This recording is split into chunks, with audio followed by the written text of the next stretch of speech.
இது புடவை இருக்கு. இந்த பாருங்க, உங்களுக்கு வந்து அரிசி, பருப்பு, சோப்பு, எண்ணெய் என்னென்ன கேட்டிங்களோ இப்போ அது எல்லாமே வாங்கிட்டு வந்துட்டோம். சரிங்களா? உப்பு, சர்க்கரை, நீங்கள் சொன்னது எல்லா ஐட்டமும் 7 ஐட்டம் இருக்குன்னு நினைக்கிறேன். இருக்கு.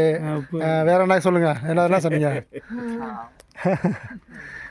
அது நீங்கள் ஒத்தாலாம் தூக்க முடியாது.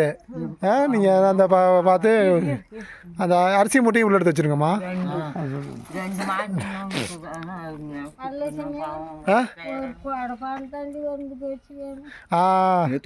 குடம் கேட்டிங்கல்ல?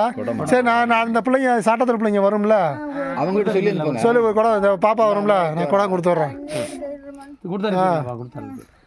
அது நாங்கள் இப்போ வரப்போ மறந்துட்டோம். குடம் மட்டும் நாளைக்கு வராங்களா பிள்ளைங்க? வரப்போ எல்லாம் தனித்தனியாக எடுத்து வச்சுருக்கோம்மா. அது நம்மளுக்கு அந்த பச்சை குடத்தை கொடுத்துருவோம். சார், நான் அந்த ஆள் இப்படி அப்படி இருந்துக்கணும். நான் கிளீன் பண்ணி விட்டேன்.